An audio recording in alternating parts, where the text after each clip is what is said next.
In this video, I'm going to cover how we do mole-to-mole conversions in chemistry. So up until now, we've dealt with converting units, but only when we're focused on a single chemical. For instance, if we take carbon, we might start with atoms of carbon and put it over one and want to convert this into moles of carbon. To do so, we would put it equal to 1 mole of carbon over 6.02 times 10 to the 23 atoms of carbon, that Avogadro's number. Atoms of carbon would cancel, and we'd be at moles of carbon once we multiply across numerator and denominator and divide. We might also start with, say, grams of a chemical like iron, multiply it by the molar mass, cancel grams, multiply across numerator and denominator, divide, and get a moles of iron. We also did this in multi-step calculations where we'd start with, say, grams of CO2, multiply by the molar mass to convert into mole CO2. Notice the grams cancel. And then multiply by, say, the relationship between moles and liters. 22.4 liters of carbon dioxide over 1 mole carbon dioxide. Again, moles would cancel. We'd multiply across numerators and denominators, divide, and get liters. In all these cases, we were converting between two different units, but for a single chemical at a time. However, in chemistry, we oftentimes show relationships between different chemicals, especially when they are reacting. So how do we show that relationship between two different chemicals? That is going to be our balanced chemical equation. If I, for instance, show this reaction on screen, we are showing how aluminum reacts with sodium bromide to form sodium and aluminum bromide. Now, this balanced chemical equation, as written, if we think about it in its simplest terms, it's like saying one atom of aluminum plus 3 molecules of NABR. If those two things react, they're going to form 3 atoms of sodium, Na, and 1 molecule of aluminum bromide, AlBr3. But remember, in chemistry, we don't deal with atoms and molecules in small quantities when we react. They're just too small for us to do any of our work with. But we can count atoms and we can count molecules. So another way to think about these coefficients, like 1 and 3 in our balanced chemical equation, is as moles. In the lab, we might feasibly take 1 mole of aluminum atoms reacted with 3 moles of NABR molecules to form 3 moles of sodium atoms and 1 mole of AlBr3 molecules. You can use those coefficients to represent how many moles of each chemical you have. And that's really what a balanced chemical equation is for us. That's the relationship between the moles of different chemicals. Let's see how we can use this to make a prediction about a reaction. In our first example, we're going to predict how many moles of NH3 can be created from 3.5 moles of N2 according to this chemical equation. The first step in any kind of relationship between two chemicals is to balance our chemical equation. We'll do that here. First, draw a line down from your yield arrow, then list the reactants and the products on both sides, making sure to keep the order the same, N and H in this case. Count your atoms on both sides. We have 2 nitrogens and 2 hydrogens on the left, 1 nitrogen and 3 hydrogens on the right. Next, let's balance. We'll put a 2 in front of our NH3. That'll pop our N's up to 2 because we did 2 times 1N. And 2 times 3H gets us 6 H atoms. Now on the left, we still have to balance H. So we'll put a 3 in front of this because 3 times 2 H's gets us to a total of 6 H's. And just like that, we're balanced.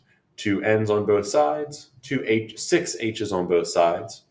I am going to put a 1 here as the coefficient for N2.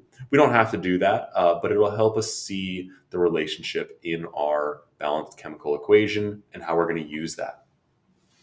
Now remember from the problem, we were trying to relate N2 to NH3.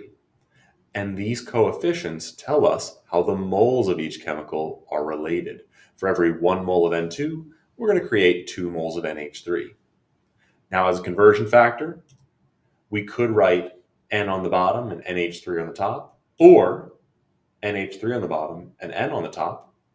But that coefficient is going to have to stay with the correct chemical. It's 1 mole of N2 for every 2 moles of NH3. Doesn't matter which way we have the fraction, the number must stay with the correct chemical. Now the problem asks how many moles of NH3 can be created from 3.5 moles of N2. Our starting amount is going to be that 3.5 moles of N2, the quantity and unit that we know. We'll put that quantity we know over 1, and we'll arrange our fractions so that moles N2 cancels, and we're left with 2 moles NH3. So we kind of chose this conversion factor. Moles N2 would cancel. We'd multiply across numerators, multiply across denominators, and when we divide, we'd find we get 7.0 moles NH3. And so that was a pretty simple example. Let's take a look at a different example where the balancing is a little bit different.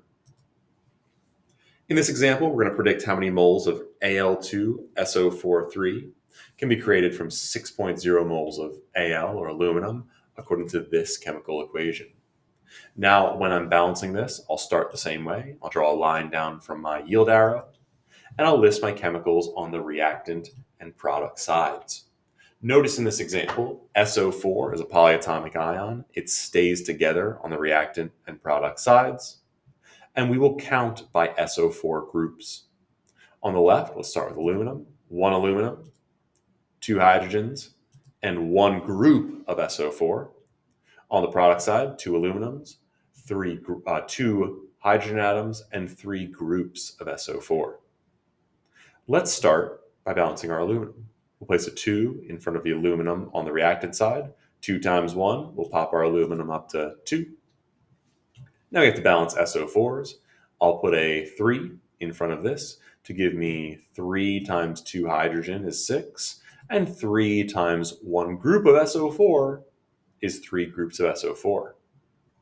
Next, we're going to balance hydrogen. 3 times 2 gets us 6 hydrogens, and just like that, our equation is balanced. Let's put a 1 here, though, so we can see the full molar relationship. 2 moles of aluminum plus 3 moles H2SO4 yields 1 mole Al2SO43 plus 3 moles H2. Now the relationship we're looking for is between moles Al2SO43 and moles aluminum. Now that relationship is shown here in one form with 1 mole Al2SO43 on top and 2 moles Al on the denominator, or 2 moles Al in the numerator and 1 mole Al2SO43.